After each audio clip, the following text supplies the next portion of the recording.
took my dog in for an ultrasound and the doctor confirmed she was pregnant, but then this fetus. The doctor said, frowning, "Why does it look human?" Strawberry lay on the exam table dead silent. Her black and white fur was sleek, oily, and expensive looking, unlike other mutts that lose their minds at the vet. Strawberry was different. She was pinned down, but she didn't struggle. It was like she knew we were trying to fix whatever was wrong with her inside.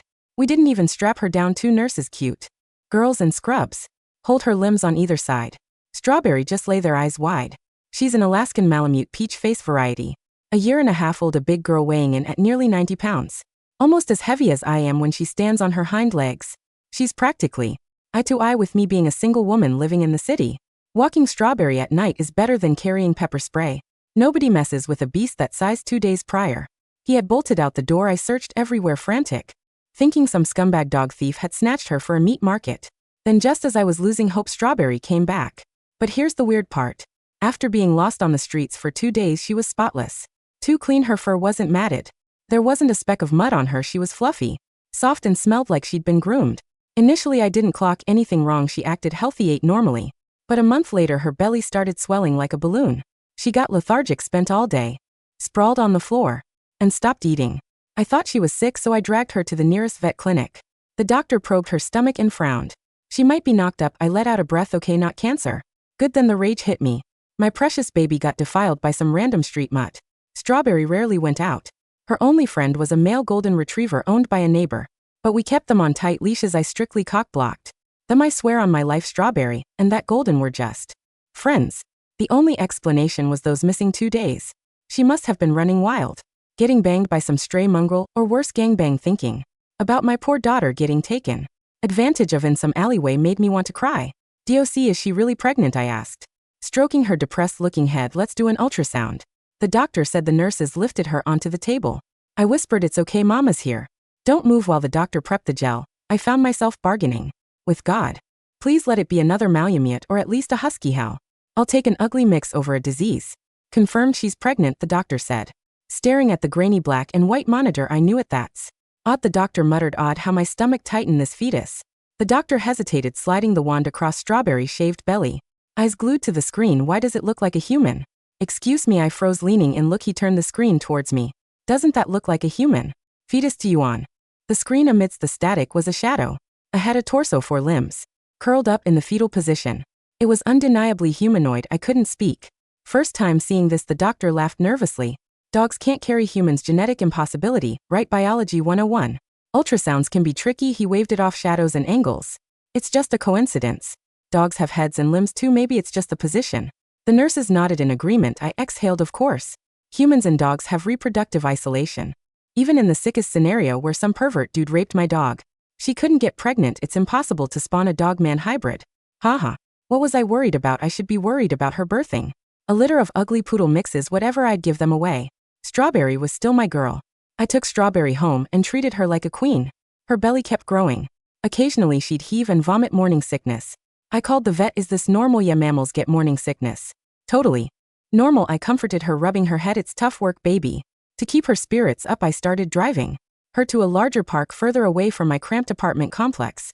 Fresh air, open space. One afternoon at the park, a guy walked up to me. Tall, clean-cut, good-looking, but with cold eyes. "That's my dog," he said. His voice was sharp, commanding. "Give her back." He had single eyelids, pale skin, wearing a Nike jacket and carrying a backpack. Sneakers were limited editions, easily a grand. This kid wasn't poor.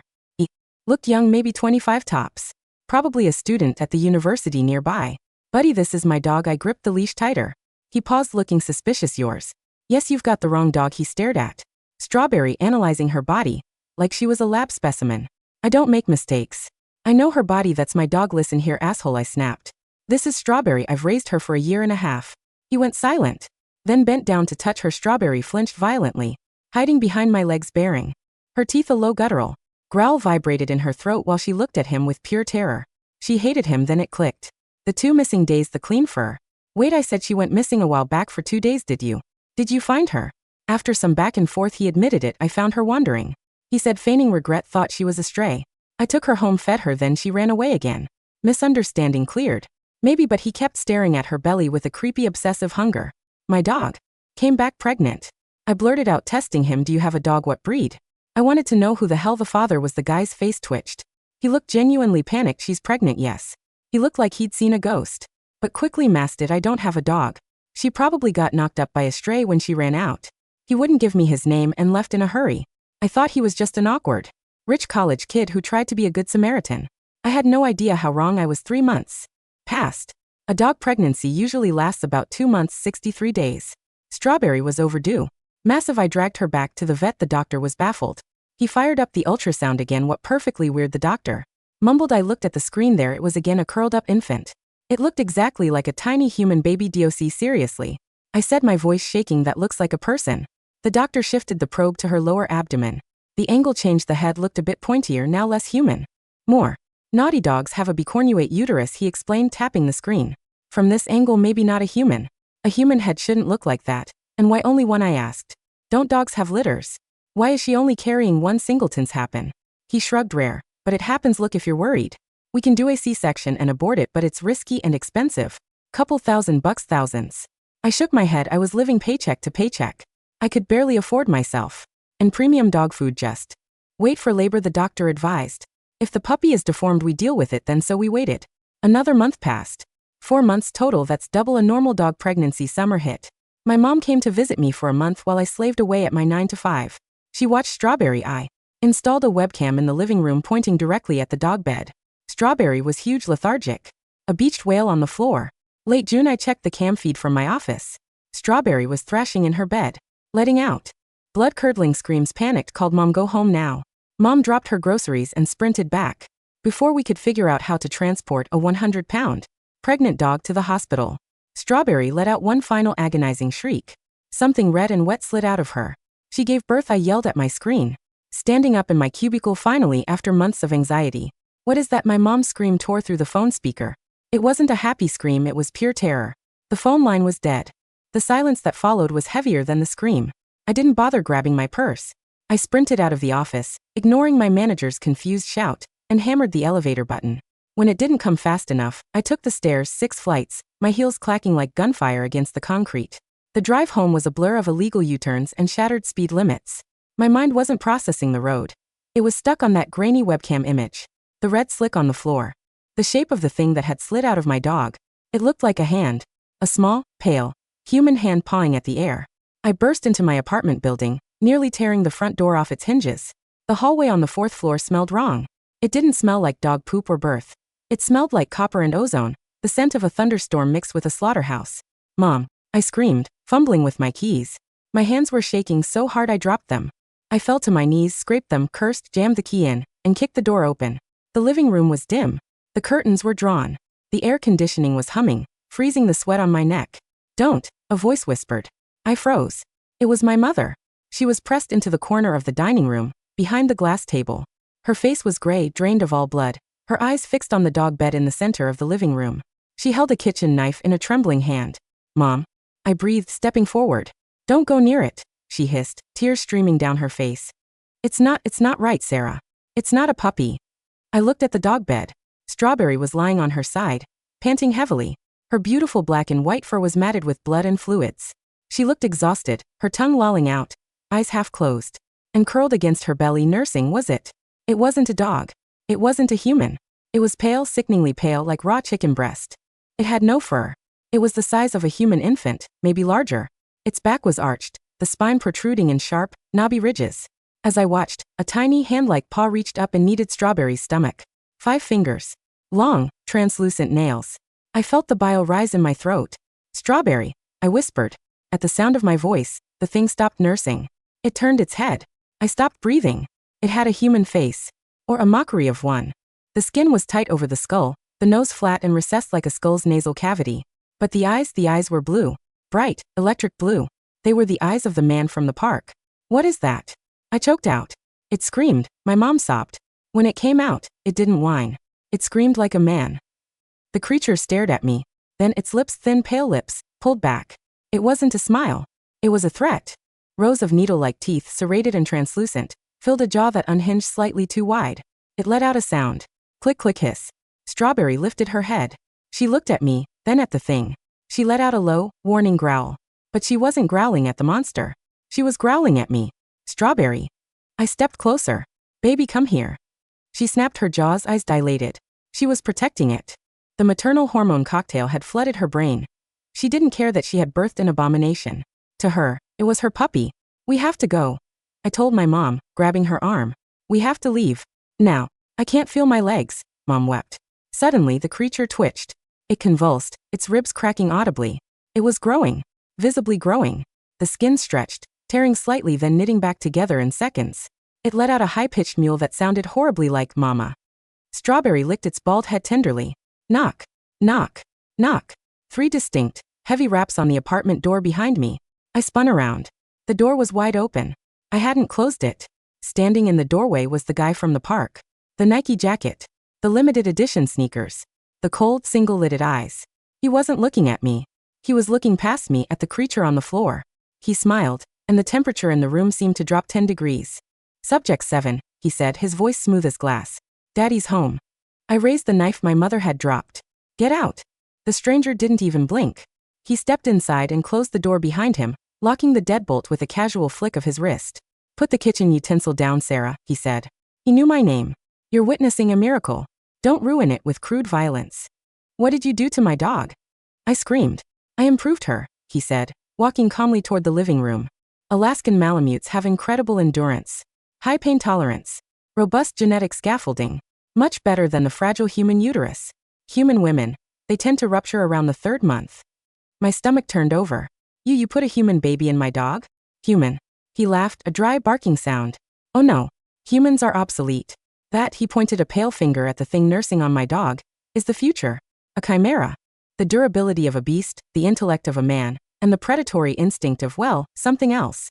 He crouched down 3 feet from Strawberry. Strawberry growled, a deep, rumbling vibration that shook the floorboards. She bared her teeth at him, ready to snap. Down, the man commanded. It wasn't just a word. It was a frequency. I felt it in my teeth, a sudden pressure in my skull.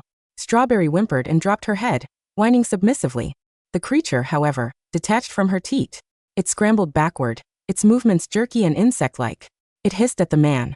Feisty, the man noted. He reached into his backpack and pulled out a thick, silver collar and a syringe gun. Rapid metabolicon set. We need to stabilize it before it consumes the host. Consumes the host? I whispered. It needs protein, he said nonchalantly. A lot of it. The milk isn't enough anymore. If I don't feed it, it will eat your dog from the inside out. Starting with the soft organs. No. I lunged forward. He moved faster than any human should. One moment he was crouching, the next he was standing in front of me, his hand clamped around my throat. He lifted me, off the ground with one arm. He wasn't straining. His grip was like a steel hydraulic press. I clawed at his wrist, my legs kicking air. Listen to me, he whispered, bringing his face close to mine. His skin was poreless. Artificial. I am trying to save you. My employers know the transponder in the fetus activated. They are coming. They are not as polite as I am. They will burn this building down to hide the evidence. Now sit down and shut up. He threw me onto the sofa next to my mother. I gasped for air, clutching my bruised throat. The man turned back to the creature. He aimed the syringe gun. Hold still, little god. The creature screeched, a sound that shattered the glass of the coffee table. Shards of glass exploded outward. The man flinched, shielding his face. In that split second, the creature lunged. It didn't attack the man. It scrambled sideways, moving with terrifying speed, and bolted toward the kitchen. Damn it. The man cursed. Don't let it eat. Eat what? I yelled. Anything organic. We heard the refrigerator door rip open. Not opened, ripped. The sound of metal tearing. Then, the frantic sounds of tearing plastic and wet, ravenous chewing. It's accelerating, the man said, racking the slide on his syringe gun. Sarah, get your mother into the bedroom. Lock the door. Do not come out. I'm not leaving Strawberry. Your dog is already dead, he said coldly. She just doesn't know it yet. Part 3, the hunger. I didn't listen. I grabbed Strawberry's collar. Come on, girl. Come on. She was weak, barely able to stand, but she followed me. She was looking toward the kitchen, whining for her puppy. Mom, go. I shoved my mother toward the hallway. Lock the door. My mother scrambled away on hands and knees. I dragged Strawberry behind the armchair, using the furniture as a barricade. The man, let's call him the handler, stepped into the kitchen. Here, kitty kitty, he taunted. A low growl emanated from the kitchen. It was deeper now. The creature's voice was dropping as it grew. Suddenly, a blur of white and pink shot out of the kitchen. It slammed into the handler, knocking him backward into the wall. The drywall cracked. The creature had doubled in size in 5 minutes. It was now the size of a toddler, but muscular, corded with raw, pink muscle. It stood on its hind legs, hunched over. Its hands were huge, ending in talons. Its face was becoming longer, a muzzle forming, but still retaining those eerie, intelligent human eyes. It had raided the fridge. It was covered in raw hamburger meat, milk and eggs. The handler kicked it off. He was strong, but the creature was faster. It scurried up the wall, literally climbing the drywall with its claws, and perched on the ceiling fan, hissing. Fascinating, the handler muttered, wiping blood from his lip. The canine DNA is dominant in the musculoskeletal structure, but the cognition is fully hominid. Kill it. I screamed. Just kill it. I can't. He shouted back, dodging a swipe from the ceiling. It's worth $2 billion. The creature dropped from the ceiling, landing directly on the handler's shoulders. It bit down on his neck. The handler didn't scream. He grunted, slamming his back against the wall to crush the creature. Thud. Thud. The creature let go, landing on the floor. It looked at me. It tilted its head. Mama, it croaked. The voice was distorted, like a parrot mimicking a human, but with understanding. Strawberry barked. She broke free from my grip and limped toward it. No. Strawberry. No. She approached the monster, tail wagging low and uncertainly. She sniffed it. The creature reached out a hand. It stroked Strawberry's head. Good dog, the creature rasped. My heart stopped. It was learning. Rapidly. The handler groaned, sliding down the wall. His blood was blue. Dark, navy blue. Sarah, the handler wheezed. The gun. In my bag. Use the incendiary. You're not human, I whispered, staring at his blood. None of us are, he coughed. Shoot it. Before it molts. The creature's skin was turning gray, hardening. Scales. No, cheating. It was evolving in real time, adapting to the threat. It looked at Strawberry, then at the handler. It realized the handler was a threat. It realized Strawberry was food. The shift in its eyes was subtle. The love vanished, replaced by hunger. It grabbed Strawberry by the scruff of her neck. Strawberry yelped, confused. Don't you touch her. I screamed. I didn't go for the gun. I went for the lamp. I ripped the heavy brass floor lamp from the socket and swung it like a baseball bat. I hit the creature square in the ribs. There was a sickening crack. It screeched, letting go of Strawberry. It turned to me, eyes blazing with rage. It swiped. I felt a burning line across my chest. My shirt tore, blood sprayed. I fell back, knocking over the coffee table. The creature loomed over me. It opened its jaw, rows of shark-like teeth glistening. Then a golden blur hit it from the side. It was Strawberry. 90 pounds of Alaskan Malamute, fueled by adrenaline and the sudden realization that this thing had hurt her human. The motherly instinct had shattered the moment it attacked me. Now the wolf took over. Strawberry clamped her jaws onto the creature's arm and shook. The creature howled, thrashing. It was strong, but Strawberry was heavy. She pinned it, ripping at its flesh. Get the gun, the handler choked out. I scrambled on the floor, sliding through the glass and blood. I reached the handler's backpack. I tore it open. Inside was a heavy matte black pistol with red markings. I grabbed it. It was heavy. Strawberry moved. I screamed. She didn't let go. She was locked in. The creature was clawing at her belly, opening fresh wounds. Move. The creature kicked Strawberry hard, sending her flying into the TV stand. She hit with a sickening thud and didn't get up. The creature stood up. It was taller now. The gray skin had hardened into armor plates. It looked at me, then at the gun. It laughed. A dry hacking sound. No cocaine, it said. I pulled the trigger. There was no bang. Just a whoosh of compressed air. A canister launched from the barrel, hitting the creature in the chest. It burst. White phosphorus. Or plasma. I didn't know. But it burned with the brightness of a welding torch. The creature shrieked. A sound that I will hear in my nightmares forever. It wasn't an animal sound. It was the sound of a damned soul. It thrashed, clawing at the fire, eating its chest, melting its armor. It ran blindly, crashing through the window, shattering the glass, and plummeting 4 stories down to the alley below. I dropped the gun. Strawberry. I crawled to her. She was breathing shallowly. Her stomach was a mess of slash fur and blood. Her eyes were unfocused. Hey baby. Hey big girl. I sobbed, lifting her heavy head onto my lap. You did good. You did so good. She licked my hand. One weak, rough swipe of her tongue. The handler was limping toward the door. He held a hand over his bleeding neck. We have to go, he said, his voice gurgling. Cleanup crew will be here in 4 minutes. They will gas the building. I'm not leaving her. She's dead, Sarah. Look at her. Strawberry let out a long exhale. Her body went heavy. The light in her brown eyes faded, leaving them glassy and vacant. I screamed. I buried my face in her fur, smelling the expensive shampoo I had used on her just yesterday, mixed with the metallic scent of death. I'm sorry, the handler said. He sounded genuinely sad. She was a magnificent specimen. He grabbed my arm. But you are the carrier now. I froze. What? You touched the fluids, he said, pointing to my torn shirt. The mix of my blood and the creature's slime. It's a retrovirus. It rewrites DNA. Why do you think I was tracking the dog? The dog was just the incubator. The target was always you. Sirens wailed in the distance. Not police sirens. Something deeper, louder. Black SUVs were screeching to a halt outside. Come with me, the handler said, extending his pale hand. Or stay here and be incinerated. I looked at my dead dog. I looked at the door where my mother was hiding. My mom, I said. She goes too. If we hurry. I kissed Strawberry on the nose one last time. I'll kill you. I whispered to the handler. One day, I will kill you for this. I know, he said, pulling me up. But first, we have to survive the night. Epilogue, 6 months later. The safe house is underground. Somewhere in Nevada, I think. There are no windows. Julian, the handler, brings me food. He brings me books. He teaches me how to control it. He was right. The virus changed me. I look in the mirror. My eyes are different now. The pupils are vertical, just slightly. My hearing is sharp enough to hear a mouse's heartbeat through the drywall. And I am strong. So strong.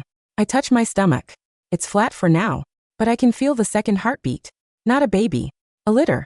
Julian says they will be the first of a new species. Perfected. Loyal. He thinks I am his subject.